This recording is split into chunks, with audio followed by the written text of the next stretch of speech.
E aí foi nessa época que eu acho que eu entrei no radinho, cara. Tô falando desse período, porque eu tava em São Paulo e querendo conhecer mais o mercado daqui, conhecer as pessoas. E eu lembro que tinha uma lista do Promit, que eu participava desde Vitória. Do Michel. E eu lembro que a Juliana Friedman me falou da Panela. E aí você sabe essa história? Como é que funciona essa história? Então, aí eu quis entrar na Panela e entre eu querer entrar e eu consegui, era o radinho, entendeu? A história eu vou te contar. É interessante resgatar essa história. Quem abriu as portas para mim, que assim, eu não sou publicitário, quando eu estava na UMAP eu era, sei lá, um apêndice estranho, nada mais do que isso. E aí naquela época já tinha Fernand Alfen, já tinha Michel, já tinha PJ e tal, né? E os caras tinham feito uma lista que chamava Panela, que meu nome já diz muita coisa. E com uma certa relutância eu consegui me deixar entrar, eu não era ninguém. E aí a Panela, eu fiquei fascinado com a coisa de colaboração e tal, mas aí o que acontece? Como eram todos publicitários, e colaboração e publicitário é um paradoxo inteiro, não existe, aí a coisa começou a degringolar, você vê a cara dando bola preta no outro, o cara cantando eu falei, isso é uma merda. Aí acho que provavelmente uma pessoa especial, que obviamente deixa pra lá quem foi, deve ter causado alguma coisa. Eu falei, eu vou sair e vou fazer uma coisa diferente. Eu montei uma lista naquela Tópica, que é o serviço de grupos de e-mail, e chamei de radinho, de pilha. Eu acho que minha ex-mulher falou que tinha engolido o radinho quando eu era pequeno, porque eu falava muito, eu acho que era essa a lógica, mas eu não lembro. E aí eu falei, eu vou fazer uma lista aberta, cara, vou fazer uma lista horizontal, uma lista que seja sem bola preta, sem ego e tal. E o radinho durou quantos anos? 7 anos, 8 anos. Tá? Durante algum tempo foi legal. Eu entrei, muito tempo, foi muito engraçado, porque eu entrei mais ou menos na mesma época, no radinho e numa outra lista que também pra mim foi muito importante, 3 vezes foram muito importantes. Uma era a Pop List, uma lista de música, que tem uma história também de colaboração muito curiosa, muito louca. Vários jornalistas de música passaram por lá, é bem legal a Pop List. Eu tinha um comportamento muito curioso, porque em cada lista eu era um cara. Na Pop List eu era um lurker, eu só consumia o que vinha, eu pouco colaborava. E tinha uma outra lista chamada Metáfora. Eu lembro vagamente dessa história de Metáfora. O que era isso? Cara, era uma galera que estava tentando fazer coisas muito diferentes, assim. Tinham todo tipo de gente e os caras estavam tentando... primeiro, eles estavam claramente... tinham identificado os textos do Clue Train Manifesto. Clue Train Manifesto, claro. E estavam trabalhando entendendo que a sociedade civil precisava se organizar em torno da internet de alguma forma e criar coisas que mudassem o paradigma. Vamos fazer uma segunda edição chamada Clueless Train Manifesto. Esse manifesto todos nós seguimos a vida toda, né? Correndo todos os riscos que isso implica, pagando preço. Mas e aí nessas duas listas, o radinho e a metáfora, eu bebi muito e troquei muito e briguei muito também. Porque isso que eu acho que era poderoso. A gente brigava muito, cara. Mas eu acho que isso era bom, porque a gente... Legal, tinha discussões boas. Hoje você vê a galera brigando no Twitter e é parecido, mas o fato de ser tão curto... Enfim, conheci gente inacreditável no radinho. O Tamanarra, por exemplo. Eu acho que, aliás, inclusive, pensando bem, eu conheci a Metáfora no radinho. É possível. Os caras entraram lá pra divulgar a lista deles. Que legal. E aí eu fui um dos que ficou nas duas. Cresceu, aí teve um crescimento meio exponencial. Eu lembrei, você falou recentemente...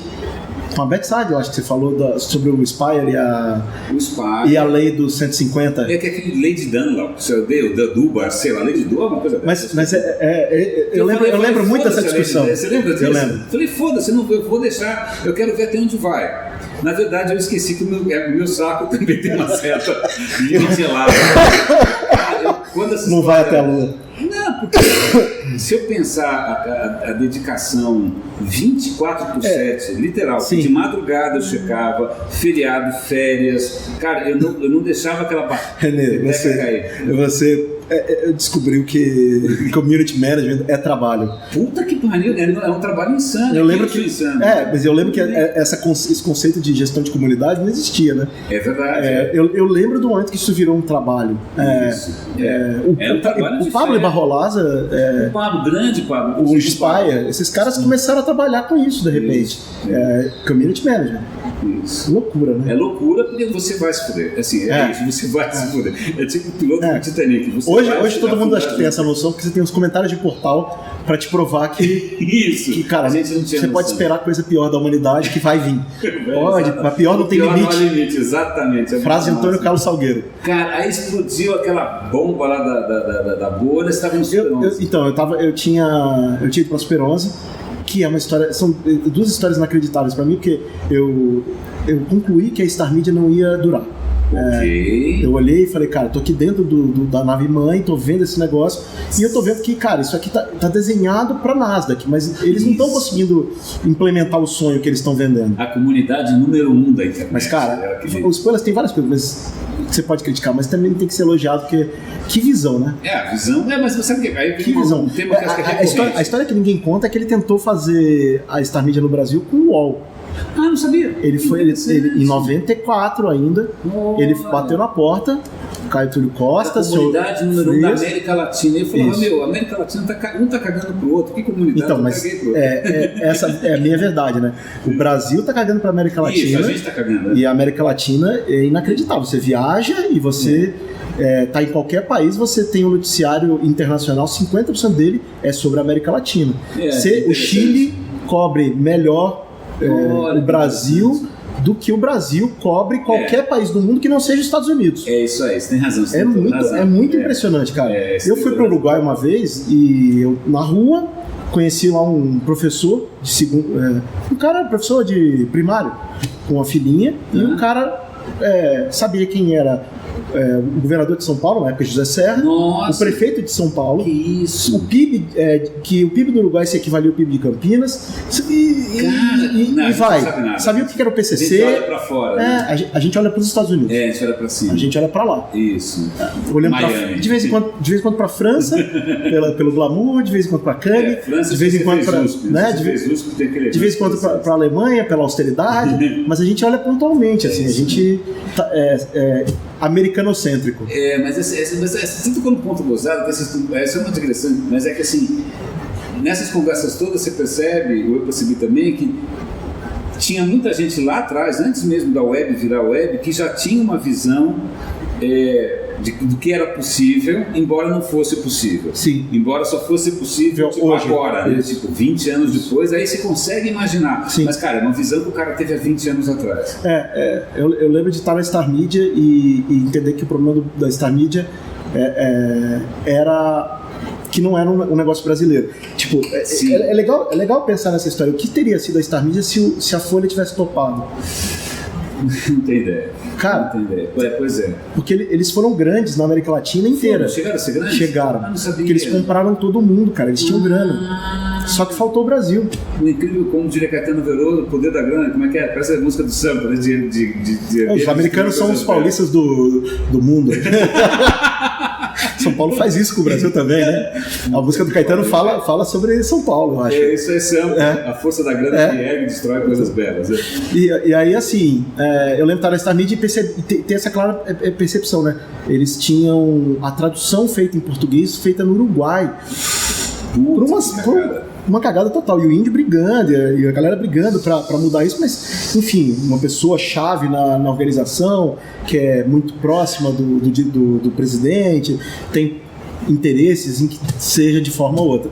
E eu lembro que eu fiz um projeto totalmente naive, né? O Brasil pela Star Media, a Star Media pelo Brasil, que eu falava, cara, vamos meter 2 caras num carro e fazer esses caras viajarem o Brasil inteiro. Puta, que legal! E contar a história, sei lá. O Diário da Motocicleta. Tipo isso, mas naive, né? Mas pensa assim, se a Star Media mostrasse que existe uma cidade chamada Cabrobó, que é famosa pela maconha, se mostrasse que Exu é famosa pela morte, ninguém ia duvidar de que a Star Media conhecia o Brasil. Bom ponto. E era besta, era simples, era barato para os caras, eles venderiam fácil.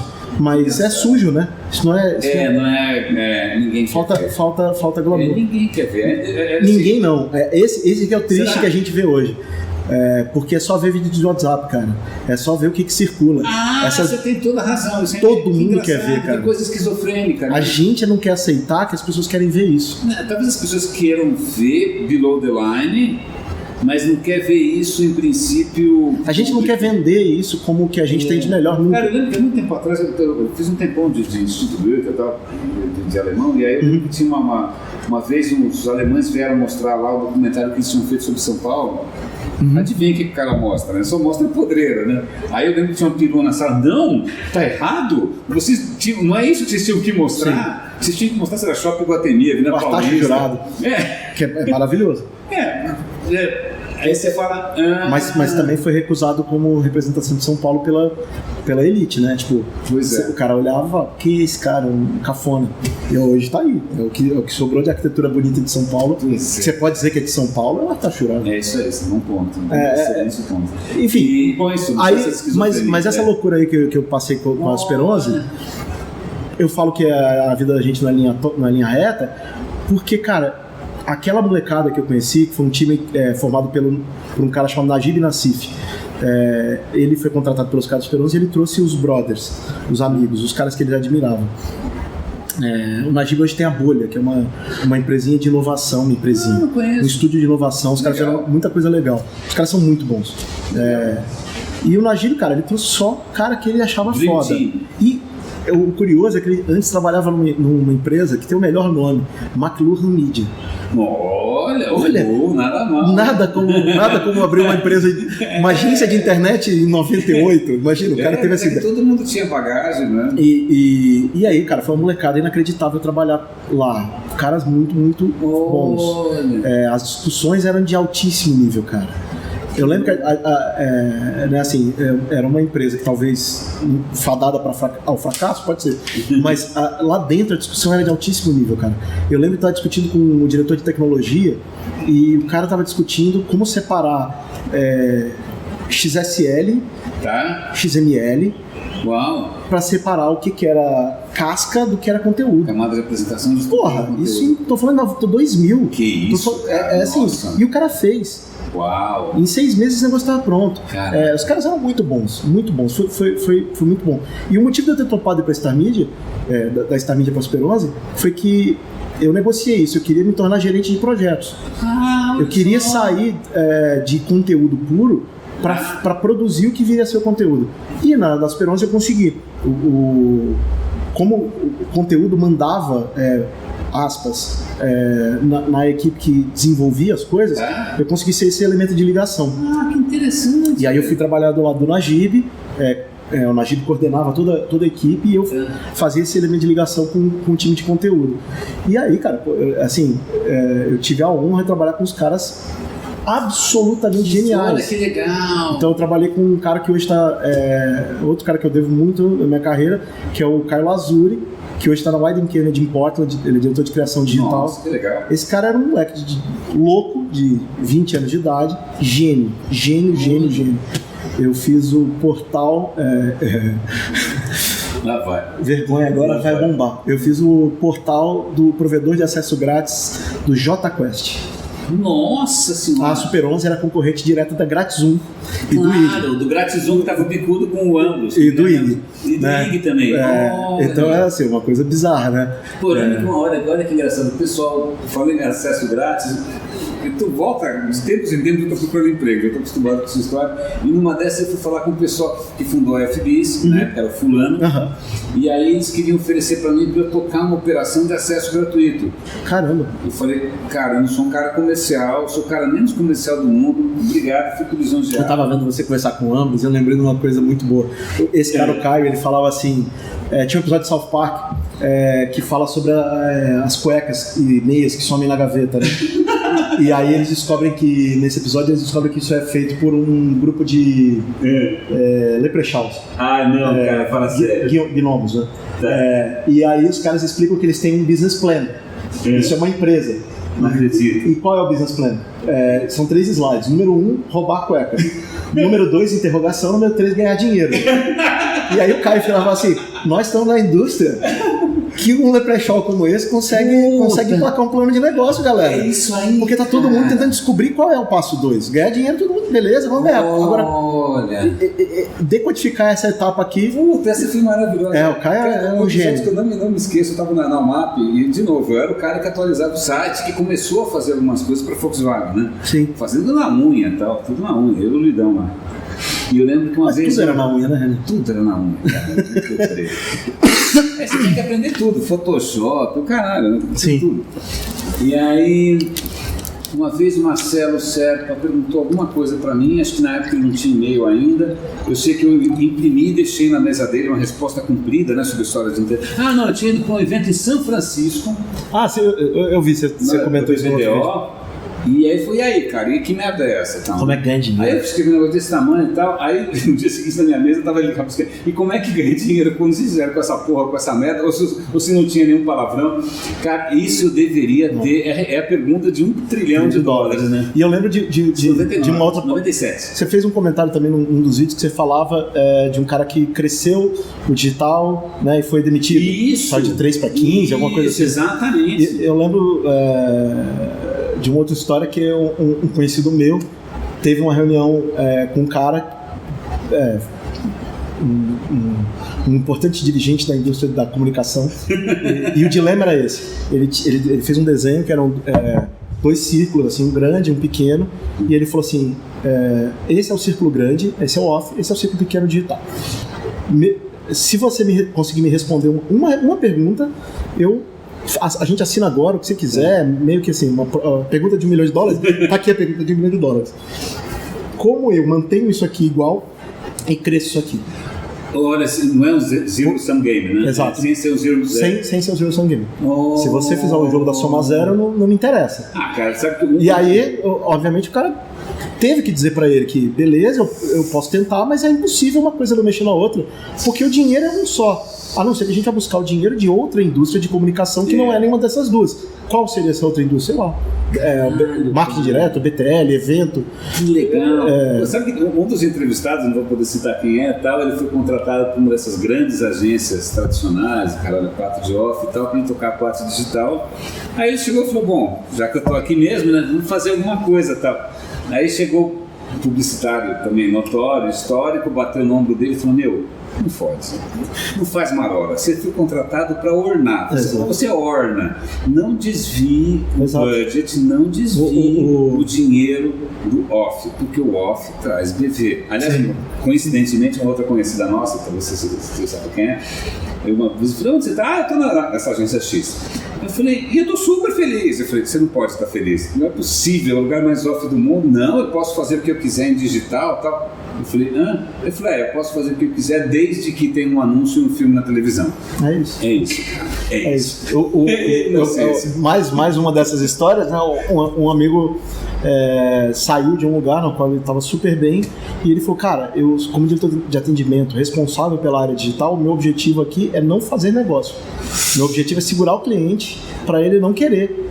Nossa! Aí eu falei, cara, então assim, eu percebi que eu estou fazendo só um ano. E aí eu percebi uma outra coisa, que eu sou novo demais para aprender esse ofício e depois não ficar desempregado o resto da vida. Porque que história louca! O cara, assim, a grana era muito sedutora. Né? Muita grana. Mas se eu não mudar agora e passar a incomodar, né, eu vou, em algum momento os caras vão dizer, não, o problema é esse cara aqui que tá atrapalhando tudo, tira esse cara, põe outro. Claro, que é a história de muita gente que a gente conhece, muita gente tomou no rabo por causa disso. O cara começa a perturbar o esquema.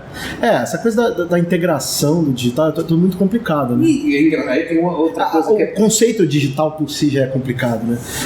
E aí tem essa discrepância que às vezes eu pego no pé, eu vou deixaram palestrar na próxima Social Media Week, eu estou pensando no que eu vou falar, mas assim, é uma coisa que acho que ninguém ensina. O cara ensina como é que você usa o Facebook, como é que você usa o Google, como é que você produz conteúdo, como é que você faz as APIs. Aí ele só falta dizer como é que a conta fecha, ou se a conta fecha. Aí fica toda essa história do que o digital é capaz, aí você faz aqueles PPTs extraordinários da arquitetura de presença na múltipla, que até aquelas bronhas todas. Cara, mas na real você não vai dar 3 passos com isso, porque a conta tem o cara que vai pagar teu salário, que vai deixar de pagar teu salário, tem os interesses que tem os misérios da vida. Mas assim, eu já estava eu também já acho que essa coisa é um cenário muito brasileiro, assim. Isso, é o nosso cenário. Por conta de uma série de arranjos que a gente tem que são específicos. Mas, na prática, cara, quando você... aí, assim, acho que é a beleza dessas pessoas que pulam para a vida acadêmica é poder olhar a vida em perspectiva empírica distante, né? Você olha ali aquilo ali e fala, cara, eu não faço parte desse problema. Se você sair do problema e olhar de fora, você vê que na verdade faz sentido para todo o ecossistema. A conta vai fechar de um jeito diferente. Acho que esse é o... Só que o jeito diferente, quem é que quer largar o osso? Quem é que quer largar o Mas eu acho que é inevitável. É inevitável. E aí isso é um ponto interessante, porque eu acho que hoje eu vou encerrar a última, você é a penúltima, a última entrevista com o Bicudo. Que legal. Que tem uma trajetória que eu acho que inacreditável do caralho, a trajetória da Amanda, porque lá atrás o Bicudo tinha aquele discurso de marketing direto, CRM e tal, que era coisa muito racional e zero glamourosa. Sim. E o pessoal da propaganda, eu lembro que estava na ficha, torcia o nariz. Quem são esses coxinhas e tal, né? Cada um tem o glamour da publicidade. Sim. Cara, mas o que rola? Esse discurso do glamour está desmantelando. O outro discurso está implacavelmente se impondo. É claro que em algum momento a conta vai fechar. Mas, porra, são quase 20 anos nessa história, cara. É muito tempo. Cara, muita gente dançou no caminho à toa. Eu acho que assim, essa coisa, a gente fala muito do digital como se fosse um elemento separado, né? Tipo, lá atrás você falava da realidade virtual, né? Isso. É como se fosse uma outra realidade, virtual, né? Virtual. A gente tá falando de... Não, existem várias formas disso não ser uma virtualidade. Isso. Né? Então, assim, o que eu acho é que no fim das contas a gente está falando das mesmas coisas que existem. Então, por exemplo, se a gente está falando de comunidade, a gente está falando de acho que experiência. 2, a gente está falando de regras e gestão de pessoas. Que quando você está num cinema, você tem também. O Lanterninha é o quê? É um community manager. Isso aí. Tipo, agora é um reforço entre pares, né? É a coerção por par, né? Você tem um par ali te pedindo para calar a boca. Então, assim, você tem coisas que no digital elas passam a ser um pouco diferentes, porque a ferramenta é diferente, mas não é tão diferente assim. Acho que a mesma coisa é conteúdo. Então, te falando, por exemplo, de mim, assim, eu queria ser um cara que fosse trabalhar na MTV, eu queria trabalhar com comunicação para jovem. Era isso que eu queria quando eu era moleque. Mas eu gostava de tecnologia, então eu fui fazer o caminho para cá. E aí eu percebi que ao fazer o caminho para cá eu precisava conhecer muito mais isso aqui. Então eu comecei a aprender design, comecei a aprender programação, depois aprendi UX. Tipo, a gente acaba aprendendo tudo isso um pouco. Isso, muito ninguém em alguma coisa e um pouco em tudo. Isso. Mas você vai, e aí você vai mergulhando. Mas depois dessas minhas experiências aí, eu resolvi que eu ia ser gerente de projeto, né? Então, assim, o legal de ter ido para essa Super 11 e ter conhecido esses caras talentosíssimos foi poder entender que o meu trabalho ali era fazer pessoas talentosas cooperarem. Legal, ótimo, e produzirem. Ótimo, ou seja, gestão de pessoas. Mas sem ser necessariamente o chefe. Porque sem ser necessariamente o cara que, na minha visão... PMO, né? Porque eu digo assim, na minha visão, o chefe de alguém deve ser o cara que faz esse cara produzir mais. Muito bem. Senão não precisa desse cara, ele é inútil. Você traz à tona o melhor das pessoas. Se você não é capaz de... Sempre foi meu desafio, até a história no Radinho, eu quero descobrir como é que a gente faz para trazer à tona o melhor das pessoas. E aí eu entendi que o meu papel era o papel de ajudar esse processo a acontecer. Não só ser o cara que cobra desesperadamente, enche o saco das pessoas e dá dor de cabeça, ou é o chefete, o sargentão, que eu acho que muitas vezes você vê as pessoas imbuídas de algum poder se tornarem sargentos, chefes. Cara, eu tenho uma história bizarra, na época eu estava estudando no Banco Real e eu fui contratado lá, e o banco tem uma cultura bastante consolidada, cada um pior que a outra, inclusive, mas aí eu lembro que tinha uma equipe pequenininha e tal, e eu sou super sussa, sou tranquilo, não sou, né, não sou de confronto e tal. Aí eu sei que chegou uma menina que fazia parte da minha equipe e falou: quero almoçar com você. Então, aí ela falou assim: olha, o negócio é o seguinte, não é assim que funciona, você tem que... Cara, ela falou uma coisa muito chula. Você tem que, tipo, fuder todo mundo, ou pôr no cu. Eu olhei pra menina e falei: você pode usar outra metáfora, né, menos fálica e tal, porque se você não botar pra fuder, a coisa não anda. Eu falei: olha, se me dá 3 meses de posso experimentar do meu jeito. Sim. Não funcionou da mesma maneira. Não sei se funcionou ou não.